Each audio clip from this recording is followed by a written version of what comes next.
Magandang umaga po sa inyong lahat. First Sunday of September. Kine-check ko lang kung talagang gising tayo lahat. Sana po ay walang matutulog sapagkat medyo nagbabadya po ang panahon na masarap po matulog. Kamusta po kayong lahat? Lesson favor. Sa funds. Lesson favor. Okay na po ba ang ating PowerPoint? Still working. Alright. Oops. Sona. Okay. Narinig agad. Pampagising. So, last Monday, sino po ang nanood ng SONA? Yes. Sino po ang nakinig? Mukhang mahina. Kung ayaw niyong makinig kay PBBM. Sabi po sa Romans 13:1 let everyone be subject to the governing authorities. Diba sabi doon? So, tayo mga Christian, let's go with that. For there is no authority except that which God has established. Diba sabi doon? So, kung sino yung nasa ating namumuno, matututo tayong sumunod or mag-undergo. Amen? So, isa sa mga tinapik doon is about our, siyempre, yung issues sa infrastructure, education, lalo na dun sa system loss ng kuryente, naka-ano po ba kayo? Kasi masyadong mataas ang ating binabayaran. Okay, so ako po ay naatasan ng council na magsalita sa inyong harapan sa umagang ito. Yung aming mga pastor napagpusan lang po ako na magbigay sa inyo nito. Amen. Sa utos ng Panginoon. Okay, next slide. Kung meron silang SONA, tayo may SONA din. Okay? SONA, SNK of the Nation's Address. Nais namin ipabatid sa inyo ang accomplishment at mga ating ginawa for the happy years. Okay? Kung paano nag-report si PBBM, iba po ang report ko sa inyo. Hindi po yun. Praise God. Mag-share lang ako ng ating evaluate for the half year sa ating ginagawa. Hallelujah. Sapagkat alam ko po na lahat po tayo ay di ba yung workers sa ubasan ng Panginoon. At tayo may dapat na ginagawa. Isa po doon sa natandaan ko sa sinabi ni PBBM. Sige, next slide. Ang sabi niya doon, ang leksyon natin sa atin ay kailangan pa natin mas lalong galingan. Kailangan pa natin mas lalong bilisan. Yan po yung mga statement na natandaan ko sa sinabi niya. Which is really true sa ating mga worker na nagtatrabaho sa basa ng Panginoon. Dapat natin galingan. Dapat natin bilisan. Diba? Dapat natin galingan, do our best. Sabi ng Panginoon sa kanyang salita, when we present ourselves to Him, we should do our best. Diba? In 1 Timothy chapter 2, verse 15, sabi niya doon, do your best to present yourself to God. A worker who was not need to be ashamed. Na hindi natin dapat ikaya ang ating sarili kung paano tayo nag-work sa Panginoon. At sabi doon, di ba, kailangan natin mas lalong bilisan. Bakit? Because we're redeeming the time. Sa Ephesians chapter 5, verse 15. Redeeming the time because the days are ending. So, ibig sabihin, yung mga oras na ating sinasayang, yung mga oras na ating ginuguho sa walang kwenta, pag-isipan natin maigi. Amen? Sige, tayo po yung muna yung manalangin. Let's bow our head. Heavenly Father, I pray that you would examine us and show us any in our life that is acting counter to your desire. Alam namin, Panginoon, na marami kaming mga nagawang kasalanan, marami kaming nagawang pagkukulang sa iyo, Panginoon. Hayaan mo, Ama, na sama-sama namin ma-evaluate ang aming sarili sa araw na ito, Panginoon, sa tulong ng iyong mga salita. Lord, please do arrange my vocal cords. God, tulungan niyo po ako at naway ma-extend ko ang vocal cords mo, Panginoon, na ibigay ang mensahe sa umagang ito. Dalayan ko, Diyos, na alisin mo ang anumang mga gawa ng kaaway. Ikaw lamang ang aming mapag-aralan. Ikaw lamang ang matubi mo sa aming puso't isipan sa umagang ito. Bigyan niyo kami ng wisdom, Panginoon, na maunawaan namin ang mensahe mo sa umagang ito. Purihin ka sa pangalan ni Jesus. Amen. Amen. So, bago tayo tumuloy pa, let's take these core values and focus. First one, sabihin niyo sa akin kung sino ang company na merong ganitong focus or core values. Sige, first one. Next. Sabi diyan, sabi ng isang company, we live in the future, build technology for where the world is heading next. Alam niyo po ba kasi na nagsabi niyan? Anong company? Meron po ba? Magbibigay ba ako ng prize? Sino? Ang nagsabi niyan ay si Facebook. Ang company ng Facebook. Sumunod, next. Sabi diyan, do one thing well, specializing in core competencies like search and technology. So may clue na kayo yan. Sino yan? Google. Tama. Next one. Sabi niya dito, nurturing meaningful bonds with every customer and partner. Ang expectation ko, mga young people ang makakasagot dito ay YA. Dahil ito ay ang... Hindi. Ito ay ang... Pabuhitin niyo ito. Hindi. Ito ay ang Starbucks. Pag lagi ngayon magbabanding, may mga gusto nyo. Saan kayo magbabanding? Next one, ano pa isa? Last. Building products with features like voice control and eye tracking to everyone can use them. Dito sila na nakafocus ngayon. Apple. Okay. Yeah, that's correct. That's Apple. So, yung technology, eye tracking to everyone can use them. And lastly, meron pa isa pa Apple. One more soul a year of gospel passion. Diyan tayo nakafocus, di ba? Ngayong taon. Yes. Amen?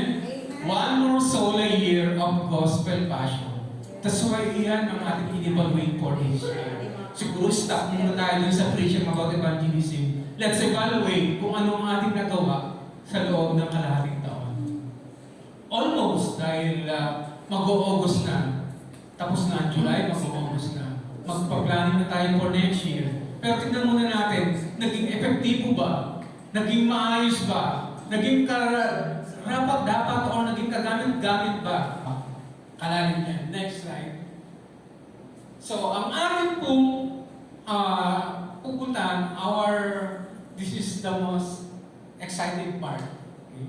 Kung kayo na in-evaluate natin ng church, ang evangelism program natin, this time, ang mensahe ng Panginoon ay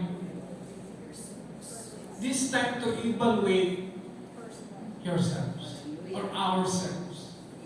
Ano ba ang pagkukulang dun sa evangelism na ginawa natin, evangelism program natin for the whole year or for the half year? Sabi dito ni Paul, Sa 2 Corinthians chapter 13 verse 5, Amplified version po ito. Test and evaluate yourselves to see whether you are in faith and living your lives as believers. Examine yourselves, or do you not recognize this about yourselves? That Jesus Christ is in you, unless indeed you fail the test and are rejected as counterfeit. Okay, Tagalogin ko po Subukin at suriin ninyo ang inyong sarili upang makita kung kayo ay nasa pananampalataya at namumuhay bilang mga mananampalatayang tapat. Suriin ninyo ang inyong sarili, hindi ba ninyo kinikilala sa inyong sarili na patuloy na karanasan na si Yesu Kristo ay nasa inyo, maliban na lamang kung kayo ay bumagsak sa pagsusuri at itinakwil bilang uwan. Counterfeit. Uwan. Marami po kasi ang yes, sumahayo ako. Pero when we test their self, doon medyo bumabagsak. Okay? So, Apostle Paul, next slide. Apostle Paul gave some directive to test and evaluate ourselves. Paul challenged the Corinthians to test and evaluate yourselves to see whether you are in faith and living your lives as committed believers. Okay? In 2 Corinthians chapter 13 verse 5. At sabi niya dito, in doing so, he employs the present tense for the verbs test and evaluate. Subukin ninyo ang inyong sarili. Suriin ninyo ang inyong sarili, indicating that such examination must to be an ongoing activity. Amen. Test natin ang ating sarili, and kapag tinetest and ini-evaluate natin ang ating sarili, hindi lang yung dahil ngayon lang, kasi may service tayo. Ano na ba ang ginagawa ko sa ating sarili? Okay. In doing so, he employs the present tense for the verb test and evaluate. It's an action word. Present tense. Test and evaluate. Okay. Indicating that such evaluation was to be an ongoing activity. Okay. Sa mga sandali bang ito, pag tinetest mo yung sarili mo, Lord, sumusunod ba ako sa iyong mga utos? Kasi parang ganito Di ba? Kapag tayo ay nag-utos sa ating mga anak, pag may inutos tayo, at hindi sinunod ng ating mga anak, anong kadalasang nagiging reaction natin? Di ba? Minsan nagagalit tayo. Dahil ano ang kadalasang sagot ng ating mga anak? Okay. Wait lang. Wait lang po. Okay. Ang utos ng ating Panginoon, go therefore. Diba? Anong kailangan gawin?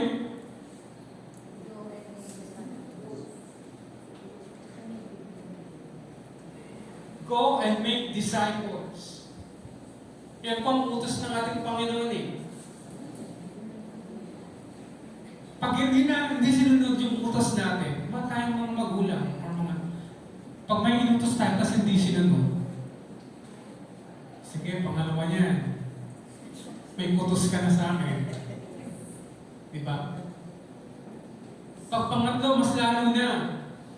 Ano bang inutos ko sa'yo? Diba? Nagagalit tayo. Amen? Sino dito hindi nagagalit?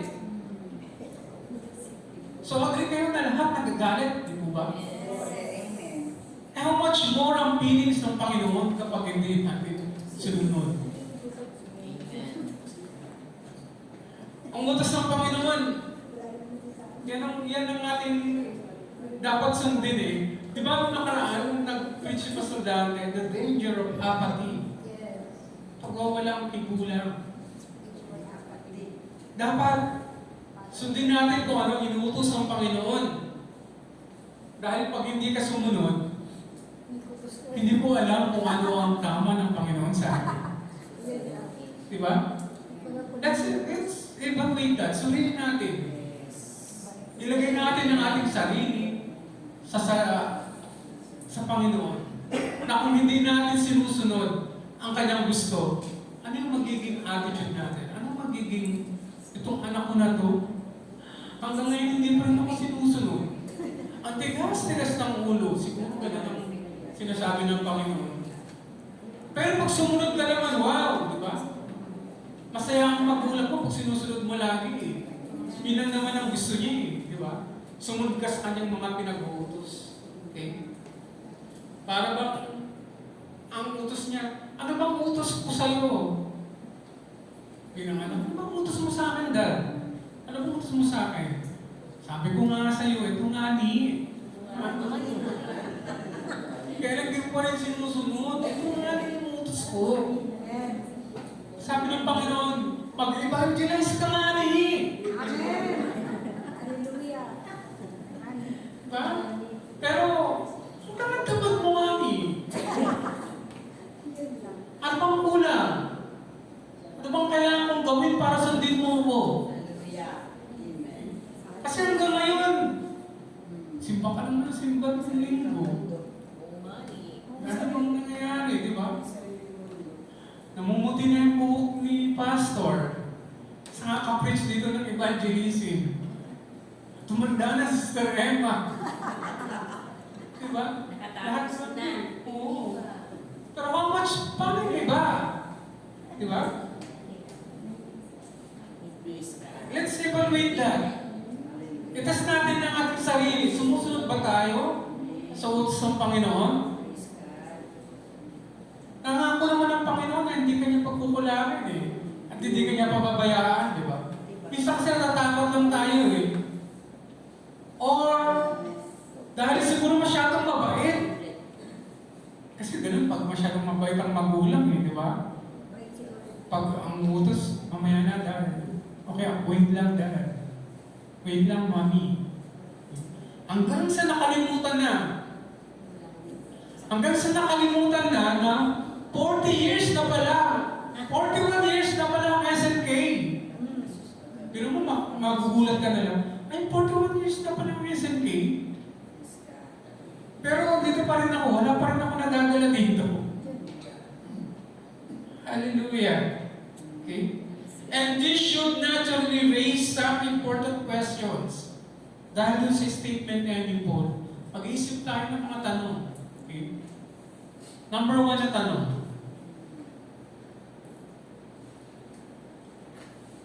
Why should we evaluate ourselves? This should naturally raise some important questions. Number 1, why should we evaluate ourselves? Bakit ba kailangan natin i-evaluate ang ating sarili patungkol dyan? Paul said, evaluate yourself as to whether you are in faith. Okay? Nasa pananampalataya ka pa ba? Yung ginagawa mo ba ay naayon pa rin sa iyong pananampalataya?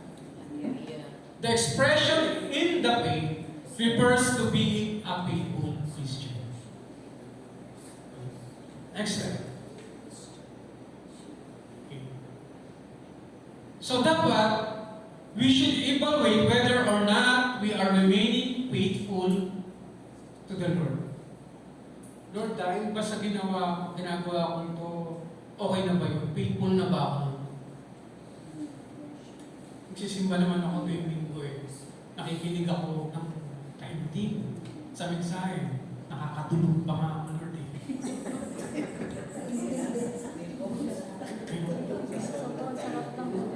Very comfortable na ako eh. Yung Sunday.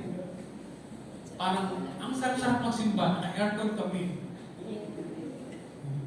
Pampatulog ko yung mensahe ng pastor eh. Ganun na lang ba natin? Ganun ba ang ating tinanggap na pananampalataya? We need to remember that danger of drifting is ever present. Hindi yung palagi ka na lang, na lang. Kung ano yung programa, sige, join ako dyan. Pero, hindi mo naman sinasapuso ang iyong pagsunod. Sabi doon, is it possible to drift away if we neglect our salvation? In Hebrews chapter 2 verse 1, kaya nga dapat lalo natin panghiwakang mabuti ang mga naririnig natin upang hindi tayo maligaw. Kasi tanggap mo lang, hindi mo naman chinuchu or hindi mo naman in-advantages yung mga napapakinggan mo. It is possible to develop an evil heart of unbelief. In Hebrews chapter 3 verse 12, mga kapatid, ingatan ninyo huwag magkaroon ng sino man sa inyo ng pusong masama at walang pananampalataya na siyang maglalayo sa inyo sa Diyos na buhay. Pag natin hayaan na yung mga ating procrastination, yan yung number one nating kadalasang nagiging attitude, mamaya na lang, bukas na lang, sila muna. Dahil hindi mo na malayan, 41 years na po ang SMK. Okay. Next, letter B. Why should we evaluate ourselves? It's because we should determine if Jesus Christ is in us. Okay. Paul challenged the Corinthians to consider whether Jesus Christ was in them. Nasa inyo po ba ang Panginoon? That's why yung pangalawang first letter ni Paul, pati yung sa pagtanggap ng Santa Cena. Suriin nyo naman yung inyong sarili bago kayo tumanggap ng Santa Cena. Okay? Hindi lang yan basta nandyan lang, naiinimin mo at kakainin mo. Napakalaga ng simbolo niya sa ating buhay Kristiyano kung bakit natin ginagawa yan. Amen. Siguro mamaya sa atin, pagtanggap natin yan, okay lang kasi lahat sila umiinom, lahat sila kumakain. Kain din ako. Kaya din natin inaalala ang napakalagang ibig sabihin ng pagtanggap ng tinapay at sarong ating ibinibigay. Okay? Let's determine if still Jesus is in us. Baka iba na yung nasa sayo. Alalahanin mo, dalawa lang yan. Mabuti at masama. Yes. Kung nasa mabuti ka, well and good. Pero pag masama na yan, alam mo na yung kalalagyan. Lahat tayo binigyan ng karunungan ng Panginoon. Para sa mabuti at masama. Next slide. Why should we evaluate ourselves? Letter C, to determine if we are disqualified. Sino dito yung nakaranas na ma-disqualified sa isang mga competition? Okay. Napakasakit din po ba? Nagsanay ka, nag-practice ka, and yet disqualified ka lang. Ibig sabihin, hindi ka tatlong tagap ang iyong requirements kung bakit ka rin-disqualified. Masakit din po ba? How much more pagdating ng Panginoon? Diba? Pag sinabi pa ngayon, pag halimbawa ba dumating ang Panginoon ngayon at nag-evaluate sa atin, are we more confident na, yes Lord, ako ito,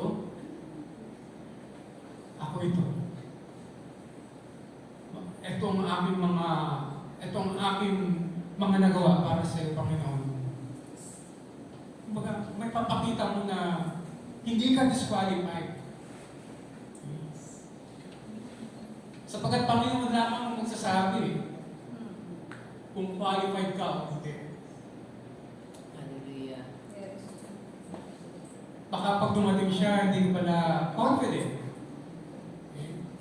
Hindi ka naging handa. Okay? It is given that Christ isn't Christians unless they have become disqualified. Akala natin, paano ba tayo kasi member tayo ng SNP? Kasi member ako ni Pastora. Hindi po ganun. Disqualified means inalisan ka ng karapatan. Parang ganun.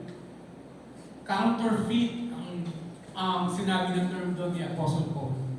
Reprobates, parang huwad, peke, or mga taong itinakwil. And you fail the test. Para bang ikaw ay nag-aaral. Pero bagsak ka ng pagsusulit, kaya hindi ka naging fourth year or graduating. Still ka pa rin dun sa third year. Or mga nga, di ba? Yung iba talaga napapatalsik na dun sa eskwela. Kasi hindi tinatanggap kasi nga, disqualified na siya. Bagsak hindi nakakataon. Okay? Sabi dun sa John chapter 15 verse 1, the true vine and my Father is the gardener. He cuts off every branch in that bears no fruit. Yung hindi daw nagbe-bear ng fruit, ikakato. Sakit, di po ba? Sa tagal mo nagsisimba, hindi ka palang qualified. It's so very discomfort. Okay? While every branch that does not bear fruit, He prunes so that it will be even more fruitful. Para kasi mamunga is tinatamas yung mga dapat tabasin para magbunga. Pero kung ayaw mong magpabat, therefore, hindi ka nga talaga magbunga. I-encourage ka na ng yung mga kasama. O sige, mag-mission tayo dito. Mag-evangelize tayo dyan. Pero ikaw, sitting pretty ka pa rin sa iyong upuan.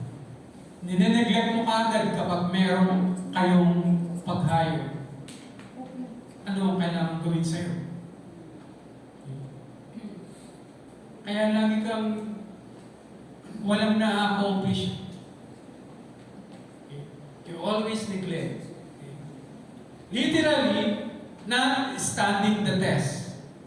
And in the context, pag-aaralan natin ang salita ng Panginoon, dun sa verse ni Apostle Paul, it refers to the test of being in the faith and having Christ in you. Totally. Okay? Nandun ang iyong pananampalataya, nandun si Kristo sa iyong buhay.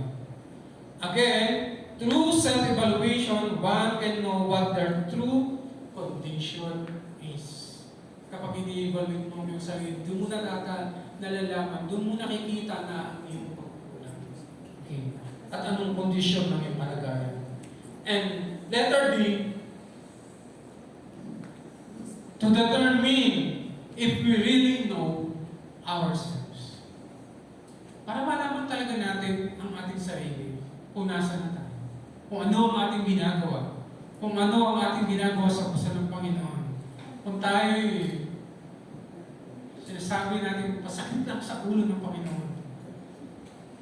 Diba? As Paul calls for self-evaluation, he asks, do you not know yourselves? Hindi mo pa kilala yung sarili? At alam mo ba ang iyong sarili? Alam mo ba ang pinagkagawa mo? Ano, Panginoon? Ano ba ang iyong ginagawa? Because we can easily fall into trap of self-deception. James chapter 1, verse 20-25. Mamuhay kayo ay sa salita ng Diyos kung ito'y pinapakinggan lamang ninyo, ngunit hindi isinasagawa, dinadaya lamang ninyo ang inyong sarili.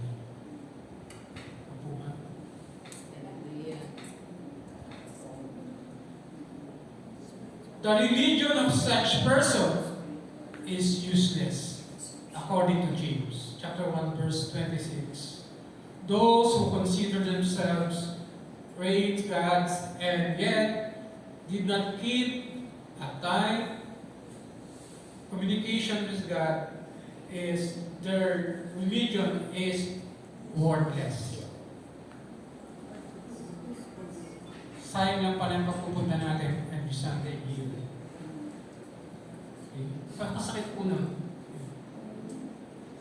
Only through our periodic self-evaluation can we avoid deceiving ourselves. So lagi po natin, kapag umagat tayo every Sunday, kapag tayo naibinig sa salita ng Panginoon, evaluate din natin, i-apply natin sa ating sarili. Tayo ba yun? Ako ba yun? Ako ba yung Lord? Mensahe mo ba yung Lord para sa akin? Amen. Hindi lamang dahil pupunta tayo dito, wala nang nagiging kadahilanan or wala nang purpose yung pupunta natin. Laging may purpose kung bakit ka dinala ng Panginoon. Alam ng Panginoon ang purpose niya kung bakit narito ka ngayon sa akin. Just evaluate lang yourself sa mga salita ng Panginoon. Hayaan mo na bukas puso mong tanggapin ang salita ng Panginoon sapagkat yan ang magbabago sa iyo. So the need is ever present to evaluate ourselves, to prove ourselves that leads to our program evangelism. Doon lang naman talaga papunta kasi nung sa Panginoon. Amen. That we should evangelize. And number 2 question, by what standard should we examine ourselves? How do you examine ourselves? What is the standard? Number 1, not by the estimate of self. We cannot trust solely upon what we may think of ourselves. It should be approved only by the Lord. 2 Corinthians chapter 10, verse 18, hindi ang tao pumupuri sa sarili ang katanggap-tanggap, kundi ang tao pinupuri ng Panginoon. Amen. Lalo na sa mga matatagal na sa Panginoon, we cannot say na, oh, ang tagal ko na sa Panginoon, alam ko na yan. Pero wala namang application, wala ka naman, hindi ka naman gagamit-gamit. Wala po yun. Therefore, even though we might think we are right, we are not the final arbitrator in our Lord. 1 Corinthians chapter 4, verse 4, malinis ang aking budhi, subalit hindi iyon katibayan na ako'y walang kasalanan. Ang Panginoon ang umahatol sa amin. Ang Panginoon pa rin ang nakatingin sa ating mga puso kung ano ang mga ginagawa natin. Letter B, not by the estimate of man, ang ibang tao. Okay? We cannot compare ourselves with others or trust their approval. Hindi mo kailangan ng approval ng ibang tao. Alam pag gumagawa ka sa Panginoon. Lagi, kasi mag-feel ka lang pag nakatingin ka sa tao. Tumingin ka sa Lord. Laging successful lang ang iyong mata. To compare ourselves with other, sabi lang, is unwise. 2 Corinthians chapter 10, verse 2. Unwise po ang mag-compare to ourselves with others. Hindi kami nangahas na ipantay o iambigman lamang ang aming sarili sa ibang nagbubuhat ng sariling bangko. Napakahangal nila. Ang sarili nila ang ginagamit nilang sukatan at pamantayan ng kanilang sarili, according to Apostle Paul. The approval of others is just a small thing compared to the big thing na i-declare sa atin ng Panginoon kapag tayo nakasama niya. People are often wrong in their thoughts and evaluation. Kadalasan ang tao kasi nagkakamali. Sabi nga nila, tao lang. And letter C, we must try ourselves by the standard of God's Word. Dapat lagi tayo nakasunod sa salita ng Panginoon. Again, it is the commendation of the Lord that makes one approved. 2 Corinthians chapter 10, verse 18. And the Lord Himself has said, we will be judged by His words. Ang kanya pong salita ang siyang mag-judge sa atin. John chapter 12 verse 48, may ibang mahagol sa mga ayaw tumanggap sa akin at sa aking mga salita. Ang salita ay pinahayag ko ang mahagol sa kanila sa huling araw. So ang salita po ng Panginoon. And also that leads us to question number 3. Questions to help us examine ourselves. Mga tanong para ma-evaluate kung maigi ang aking sarili. Letter A, is Christ in me? Nasa akin ba ang Espiritu ng Diyos? Galatians chapter 3 verse 27, si Kristo mismo ang inyong isinuot na parang damit nang kayo'y nabautisman sa inyong pakikipag-isa sa Kanya. And do you keep the commandments of the Lord? Okay. John chapter 14 verse 21.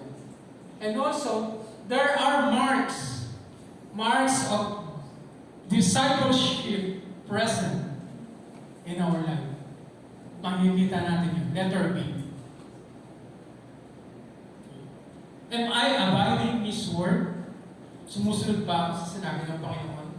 Do I love my brethren like Christ loved me? Am I bearing fruit? Okay. And such as the fruit of the Holy Spirit? Nandun pa rin ba? Or nawawala na? Such as the fruit of the Holy Spirit in Galatians chapter 5 verse 22, marami po yun. Or the fruit of the Holy Spirit is. And letter C, do I have the attitude of those who were true disciples? Let's do an attitude check sa ating sarili. Kasi minsan ang attitude natin ay hindi na maganda. Under inspiration, Paul writes in 2 Corinthians chapter 13 verse 6, I trust that you will discipline or discover that we have with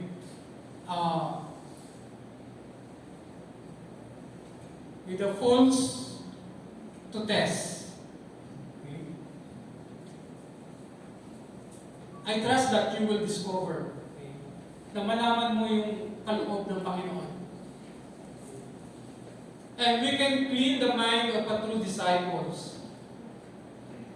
In Philippians chapter 3, verse 7 to 14, ay nakita po natin lahat yan. Basahin po natin. Ngunit dahil kay Kristo ang mga bagay na ipinapahalagan ko noon ay itinuturing kong kabuluhan ngayon.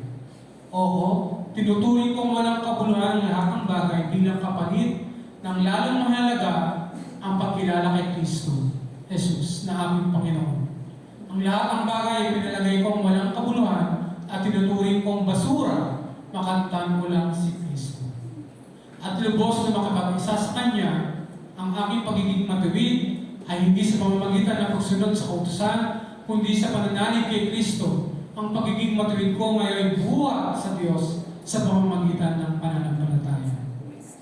And then, ang tanging hangarin ko ngayon ay lubusang makilala si Kristo, maranasan ang kapangyarihan ng Kanyang muling pagkabuhay, makibahagi sa Kanyang mga paghihirap, at maging katulad niya sa Kanyang kamatayan.